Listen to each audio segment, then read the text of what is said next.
걷어내야 돼. 그냥 뻥 차야 돼. 뻥 차야 돼. 뻥 차야 돼. 6분 끊은 끝났습니다. 2대1 한국이 2대1로 승리했고 황인범 선수 하나하고 황인범을 잡아주는 것은 이번 경기 최고의 선수 황인범이라는 거죠. 한국 대표팀이 2대1로 체코를 꺾고 월드컵 원정 사상 4번째 승리 그리고 32강 진출에 매우 유리해지는 첫 번째 승리를 거뒀습니다.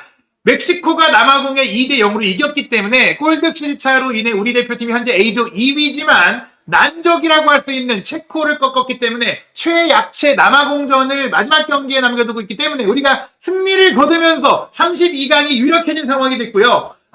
2차전 멕시코가 주장 몬테스 선수가 남아공과의 경기에 퇴장당하면서 한국과의 경기에 뛸 수가 없게 됐고 남아공과의 경기에서의 경기력도 지금 오늘 보여준 체코의 경기력과 비교했을 때 그리 좋다고 생각하지 않거든요. 우리 대표팀 첫 경기 승리로 32강 진출에 매우 유리한 고지를 점했고 선수들의 적절한 체력 안배까지 이루어지면서 또 경기 운영적으로 경기 패턴적으로 패스 플레이라든지 수비 조직이라든지 이런 것들이 지난 평가전의 그 어떤 경기들보다 굉장히 좋았고 이 과정에서 분명히 전반전 또 손흥민 선수가 교체되기 전까지 여러 기회들을 놓쳤던 것은 분명히 아쉽지만 다만 그런 기회를 맞이할 수 있도록 공격 패턴이 구조화됐다는 것을 보여준 것. 우리가 지난 2주 동안 대표팀의 전지훈련, 사전 캠프 훈련에서 선수들이 굉장히 고도화됐다. 그런 과정. 그리고 어쩌면 소속팀에서 주전으로 많이 뛰지 못했던 이강인 선수, 또 부상 때문에 후반기에 뛰지 못했던 황인범 선수가 체력적으로 굉장히 좋다. 그 선수들이 또 이 경기에서 굉장히 좋은 결정적인 포인트를 올렸고 오현규 선수조차 사실 베식타스에서 좋은 활약을 하다가 부상 때문에 한 달 정도 경기를 못 뛰고 대표팀에 왔는데 그 기간이 오히려 체력을 또 끌어올리면서 체력을 푹 쉬고 그런 전환위복의 상태가 됐다. 이기혁 선수도 마찬가지예요. 김주성 선수의 부상 이탈, 조유민 선수의 부상 이탈, 그리고 김태현 선수까지 부상을 당하는 과정 속에 깜짝 발탁된 이기혁 선수가 들어와서 비록 실점 상황에서 높이에서 밀리는 상황으로 실점에 빌미가 되긴 했지만 그 외적인 플레이나 빌드업이나 공격 전개 패스나 이런 것들에 있어서 굉장히 좋은 플레이를 보였기 때문에 우리 대표팀은 정말 우주의 기운, 대진흡표부터 조편성 그 이후 일정 대회를 우리가 형제의 나라와 같은 멕시코에서 열리는 뭐 이런 상황들 모든 것들을 고려했을 때 지금 한국 대표팀은 32강을 사실상 예약했다고 할 수 있는 첫 번째 경기 승리를 거뒀고 그것은 단지 이겼다라는 결과를 넘어서 경기 내용상으로 분명 우리가 지난 평가전에서 보였던 아쉬움들이 그것은 과정이었고 점검의 시간이었을 뿐이다. 오늘 뛰지 않은 선수들 중에서도 경기에 출전했을 때 임팩트를 발휘할 수 있는 선수들이 충분히 또 우리가 있거든요. 옌스 카스트로프라든지 또 양현준 선수 뭐 그 외에도 역할적으로 위치적으로 뭐 조규성 선수 뭐 이런 선수들이 다 같이 또 앞으로 경기에서 활약을 할 수 있다는 점에 있어서 뭐 김문환 선수도 있고요. 뭐 이동경 선수도 있고요. 뭐 이런 선수들이 앞으로 우리가 길게 일정을 가져가는 상황 속에서 충분히 우리가 사상 첫 원정 8강을 노릴 수 있는 그런 팀이다. 32강과 16강은 우리가 해볼 만한 팀을 만나게 돼요. 물론 16강부터 어려운 팀을 만날 수가 있는데 32강을 해볼 만한 팀을 만나고 16강에서 우리가 어려운 팀을 딱 그 한 고비를 넘어간다면은 8강이라는 성과를 충분히 낼 수 있는 그런 경기를 했다고 말씀드릴 수 있겠습니다. 오늘 경기 주요 장면, 주요 기록 통해서 어떤 점에서 제가 이렇게 얘기를 드리는지 단지 체코가 전성시대 황금기보다 약해졌다는 체코를 이겨놓고 너무 과장해서 말하는 거 아니야? 뭐 그렇게 생각하시는 분들이 있다면 그게 아니다. 왜 오늘 경기력이 좋았다. 이 경기를 우리가 8강까지 기대할 수 있는 전력이다 라고 말씀드릴 수 있는지 제가 우려했던 부분들 또 우리의 한창 좋았던 선수들의 컨디션과 경기력이 좀 떨어진 부분들 그런 점들이 오늘 와서야 선수들이 오늘을 위해서 준비해 왔구나. 오늘을 위해서 끌어올려 왔구나. 뭐 이런 것들을 충분히 느낄 수 있는 그런 플레이. 특히 황인범 선수. 부상이 너무 잦았던 거 아닐까? 부상으로 인해 이제 한참 좋을 때 퍼포먼스를 보이지 못하는 거 아닐까? 그런 걱정을 했는데 오늘의 1골 1도움에서 황인범 선수는 지금 축구 인생 최고의 경기. 축구 인생에 있어서 자신이 지금까지 가져왔던 축구력을 완벽하게 뽐내는 그런 경기를 펼쳤다는 점에 있어서 저는 좀 공식적으로 MOM이 지금 발표되지 않았지만 황인범 선수일 거라고 생각을 하고 통계 매치 기반으로는 지금 소파스코어에서 황인범 선수가 8.9점이 나왔거든요. 황인범 선수가 어떻게 본다면은 어느 팀에 가서도 에이스 역할을 해왔어요. 대표팀에서는 뭐 자기 손흥민 선수도 있고, 뭐 이강인 선수도 있고, 그 전에 뭐 다른 선수들도 있었기 때문에 벤투호의 황태자였음에도 불구하고 각광받지 못했고 주목받지 못했었는데 오늘 주인공으로서 활약을 했고, 또 오현규 선수가 한국 축구에 어떻게 본다면 계보가 끊겼다고 할 수 있는 9번 스트라이커의 이 진짜 공격수의 역할을 너무나 잘해줬기 때문에 박주영 선수 이후 사실 최전방에서 진짜 9번의 역할을 하면서 골을 많이 넣고 전술적 영향을 발휘하는 그런 선수가 나오지 않았었는데 오현규 선수가 그 역할을 또 해줬다라는 점도 우리가 충분히 고무적으로 받아들일 수 있는 그런 부분입니다. 오늘 경기 기록 보시면 우리가 기대 득점이 1.48골, 우리가 충분히 2골을 넣을 수 있는 경기력을 보였고요. 체코는 0.85골, 물론 이 취소됐던 골이 있지만 그거는 명확한 옵사이드였기 때문에 취소가 됐던 것이고, 체코는 사실 한 골을 확실히 넣을 만한 기회를 만들지 못했어요.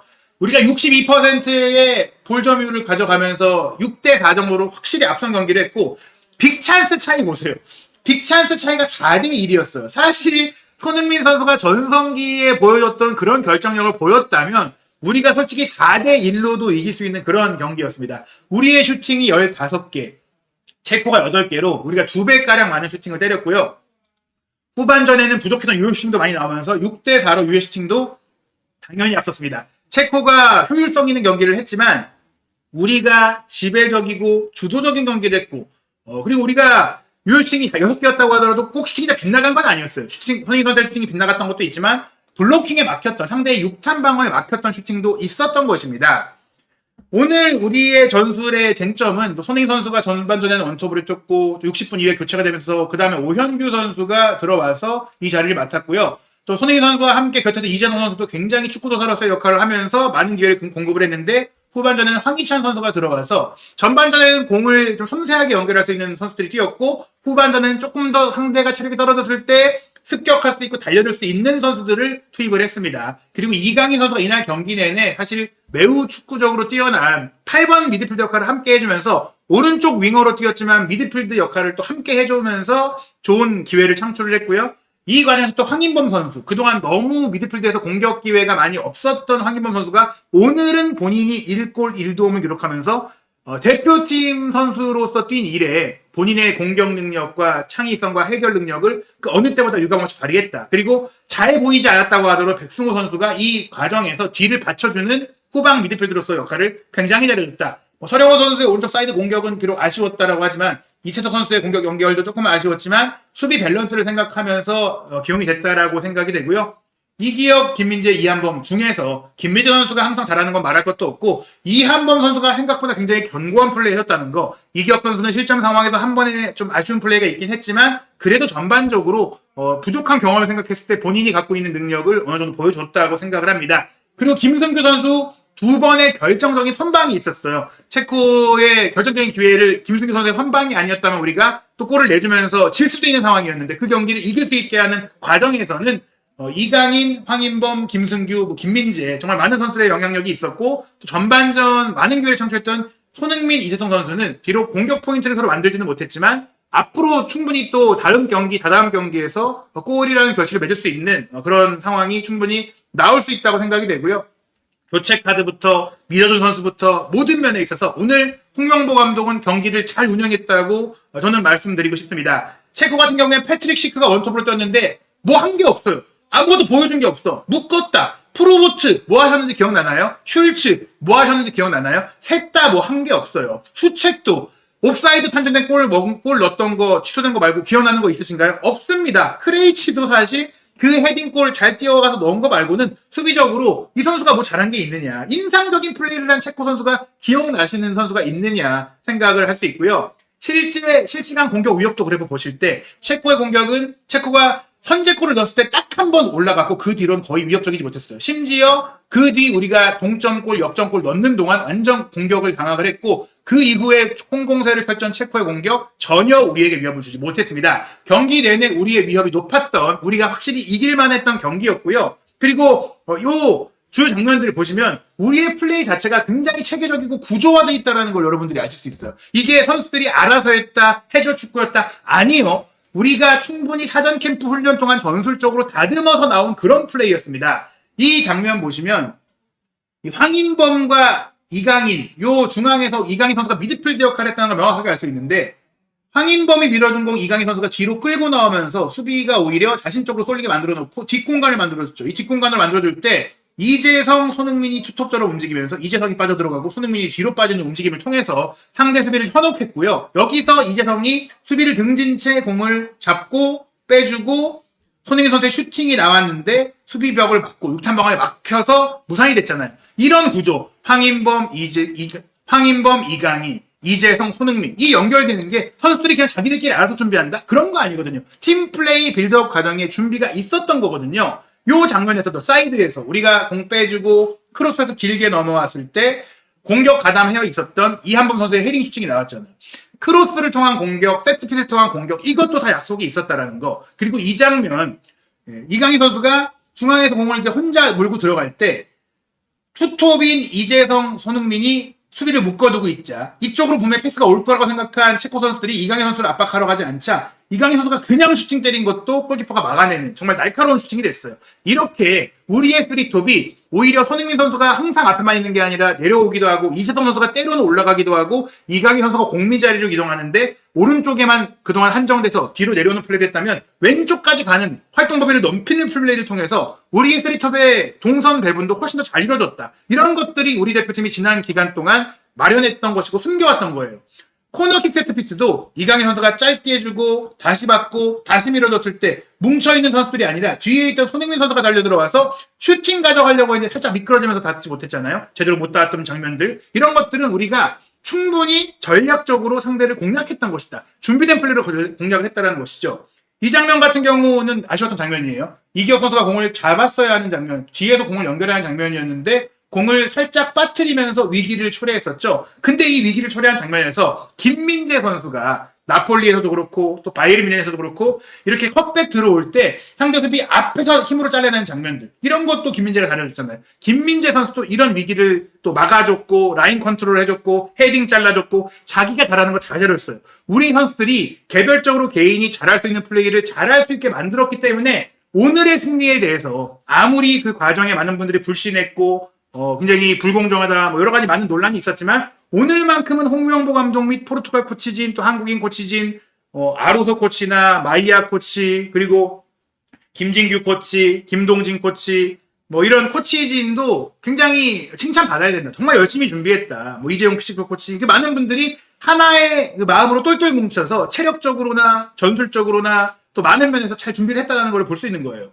역습 상황에서도 이강인 선수가 이렇게 우리가 원하는 시점에 한 번의 롱패스를 손흥민 선수에게 줬고 또 손흥민 선수가 공을 잡았을 때 체코 수비 라인은 밀어서 넘어뜨리는 뭐 그런 상황이 나왔었거든요. 이렇게 우리가 다양한 방식으로 롱패스도 하고 주고받는 패스도 하고 전환 패스도 하고 크로스 패스도 하고 스루 패스도 하고 컵백도 주고 할 수 있는 공격 패턴을 다 구사하면서 경기를 했다라는 점은 우리가 그만큼 전술적으로 잘 준비했다. 지금까지 뭔가 아쉬웠던 장면들, 대표팀의 소집기가 짧았던 부분들, 또 여러 가지 소집에 문제가 있었던 부분들, 선수들의 개별적인 컨디션에 문제가 있었던 부분들, 그런 것들을 다 종합해서 오답 노트를 통해서 지난 2주 동안 우리가 잘 준비했다라고 생각이 되고요. 요 장면 같은 경우도 손흥민 선수가 이번에는 내려와서 또 연기했던 장면인데요. 와서 손흥민 선수가 밀어주고 또 다시 받고 연결해주고 이런 플레이 속에서 또 패스를 이태석에게 받는 장면이 잘렸잖아요. 이게 안 잘렸으면 그냥 또 갈 수 있었어요. 왔다 갔다 위아래 왼쪽 오른쪽 채널 라인 이걸 잘 활용해서 플레이를 했기 때문에 이거는 임기응변으로 되는 게 아닙니다. 선수끼리 약속이 돼 있는 거고요. 요 장면은 또 이재성 선수가 수비가 붙었을 때 가로지르면서 패스를 줬고 손흥민 선수가 이어받아서 요건간으로 와서 중거리 슈팅 때리잖아요. 손흥민 선수도 공간을 갖고 플레이할 수 있었던 것은 서령우가 여기를 또 지켜주고 있었기 때문에 올라와 있었기 때문에 간격이 벌어질 수 있었던 겁니다. 여기도 벌려있죠. 여기도 벌려있죠. 그런 부분들이 우리가 포지션 플레이, 과르디올라의 포지션 플레이, 점유를 위한 축구가 꼭 점유만을 위한 게 아니라 공간을 위한 것인데 그거를 지금 홍명보호가 보여주고 있다는 것은 비록 물론 체코가 대단히 좋은 전력을 가진 팀은 아니에요. 하지만 우리가 준비한 축구로 상대를 압도하고 지배할 수 있다는 걸 보여줬고 분명 우리가 이번엔 주도적인 축구를 했지만 앞으로 만날 또 토너먼트에서 만나게 될 더 강한 팀을 상대로는 또 우리가 더 보수적인 축구, 실리적인 축구, 역습형 축구, 롱볼 축구 이런 것들을 또 우리가 충분히 할 수 있게 준비되어 있다고 생각을 하거든요. 그렇기 때문에 오늘의 승리는 우리 선수들이 자신감을 갖고 또 개인적인 능력을 발휘할 수 있고 또 선수들이 서로를 믿고 동료를 믿고 또 팬들의 지지를 끌어낼 수 있는 그런 아주 의미 있는 승리가 됐다고 생각을 하는 부분이고요.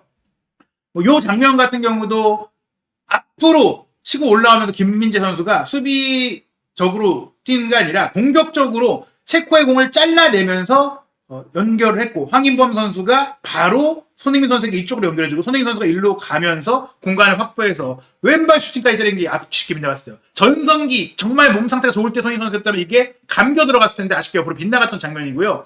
요 장면은 또 이강인 선수가 약간 역주행하는 척하면서 수비를 끌어들이잖아요. 여기 공간 만들잖아요. 여기 공간 만들잖아요. 이강인이 수비 두 명을 끌고 밖으로 내오면서 밀어주고 이 공을 받은 이 공을 받은 이 백승호 선수가 또 손흥민 선수에게 밀어줬을 때 손흥민 선수가 또 프리해졌습니다. 손흥민 선수가 고립되지 않게 프리하게 공을 받을 수 있는 패스 연결이 이루어지고 있는 거예요. 여기서 손흥민 선수가 공을 잡고 치고 들어갈 때 또 한 번 왼발 슈팅 각이 나왔지만 더 좋은 위치에 이채석이 있었기 때문에 당연히 주저없이 손흥민 선수는 이채석에게 패스를 했고 슈팅할까 패스할까 당황하고 있던 체코 수비수가 미끄러졌어요. 그때 이채석 선수도 사실 여기서 본인이 슈팅 욕심을 낼 수 있었는데 다시 들어오는 손흥민 선수에게 패스를 줬거든요. 근데 여기서 손흥민 선수가 조금 미끄러지면서 슈팅 임팩트가 제대로 되지 않았어. 이것도 골이 될 수 있는 기회였는데 아쉬웠죠. 하지만 이채석 선수도 이 장면에서의 판단, 요 패스를 줬던 이타심은 분명히 인정해줘야 되는 장면이었고요.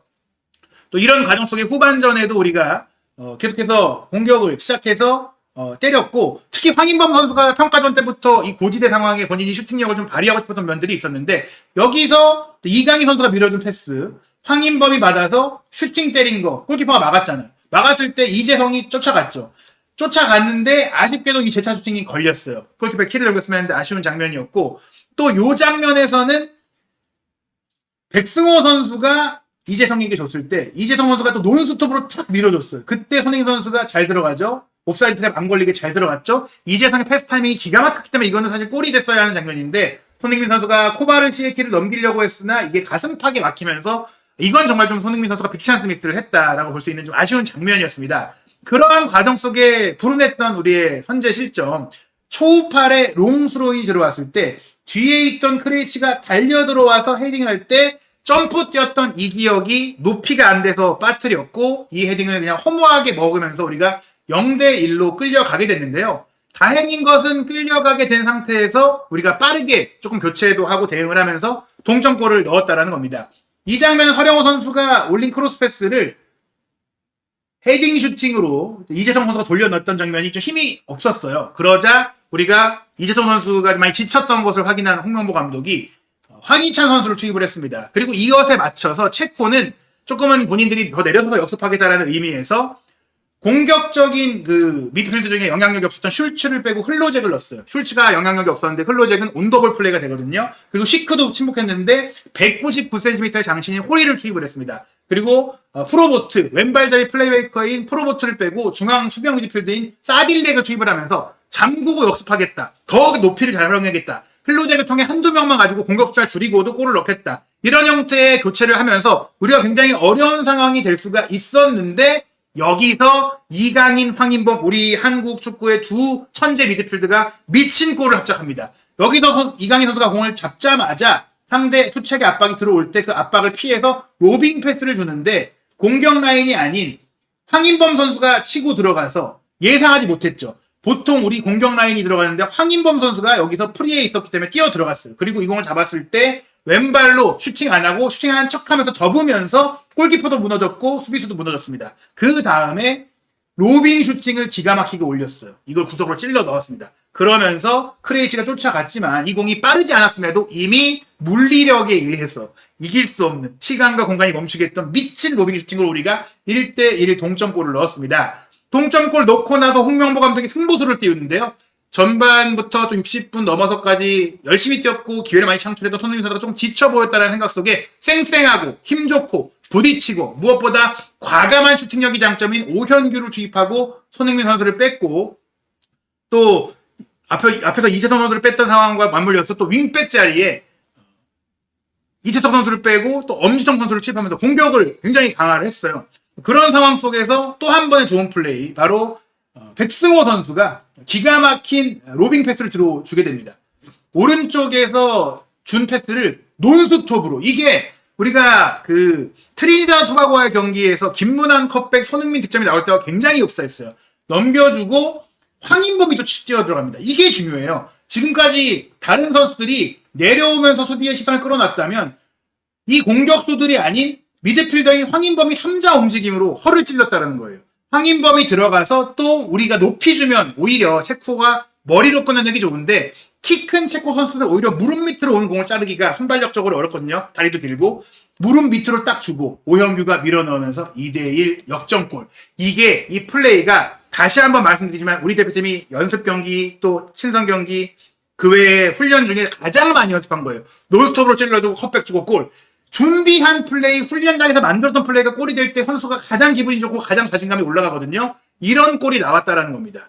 그 이후 우리가 또 한 번 이 초우팔의 스로인을 통해서 위기를 맞았고 흘러나온 상태에서 흘로제게 슈팅이 또 나왔는데, 이거를 김승규 선수가 슈퍼 세이브로 막아냈던 게 결정적이었고, 이 장면 후에 홍명보 감독은 또 한 번 또 결정적인 선수 교체를 합니다.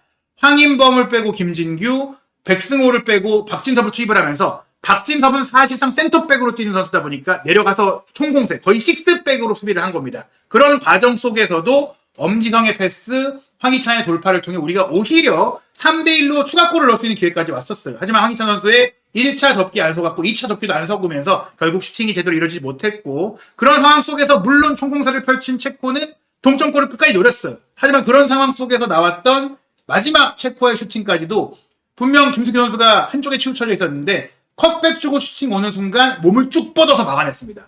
이 슈퍼 세이브를 통해서 더 이상 체코에게는 기회가 없었고, 우리는 마지막 추가 시간까지 오히려 노련하게 경기를 운영하면서 2대1 승리, 우리의 원정 월드컵 역사상 4번째 승리이자 32강 진출에 아주 큰 발판이 될 48개국 체제의 월드컵이기 때문에 1승만 일단 거둬놔도 조별리그 통과가 유력해지는데, 남아공이 멕시코와의 첫 경기에 보였던 경기력은 명백하게 체코보다 한 수, 2수 가까이 아래인 팀이에요. 그렇다면 우리가 남아공 잡을 수 있고, 2차전 멕시코도 주장인 몬테스의 퇴장이라든지 경기력 봤을 때 체코와 엇비슷한 전력으로 보였단 말이에요. 우리가 확실하게 홈팀이기도 한 멕시코를 압도한다거나 이긴다고 장담할 수는 없지만 최소한 승점 얻을 수 있고 또 내지는 이길 가능성도 충분히 있다. 그렇다면 우리가 이번 월드컵 역대급 월드컵으로 만들 수 있다. 조별리그를 1위 내지 최소 2위로 통과를 하면서 32강에서 수월한 상대를 만나고 16강은 어떤 팀이 되든지 어려운 상대가 될 거거든요. 그 16강을 반드시 이겨야 돼요. 우리가 월드컵에서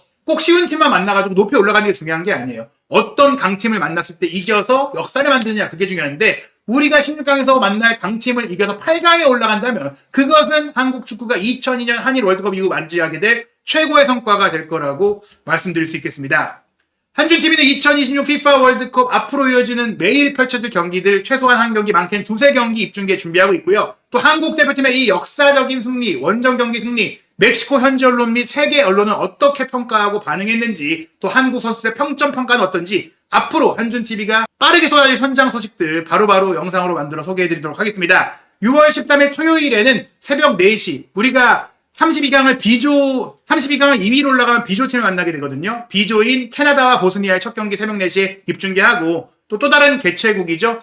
미국과 파라과이의 경기가 아침 10시 토요일에 열리는데 그 경기도 한준TV가 입중계 준비하고 있습니다. 한준TV 구독, 좋아요, 알림 설정, 유튜브, 네이버 치지직, 그리고 숲까지 다 부탁드리고, 어느 채널에서든지 한준TV 많이 시청해주시고 또 많은 응원 부탁드리겠습니다.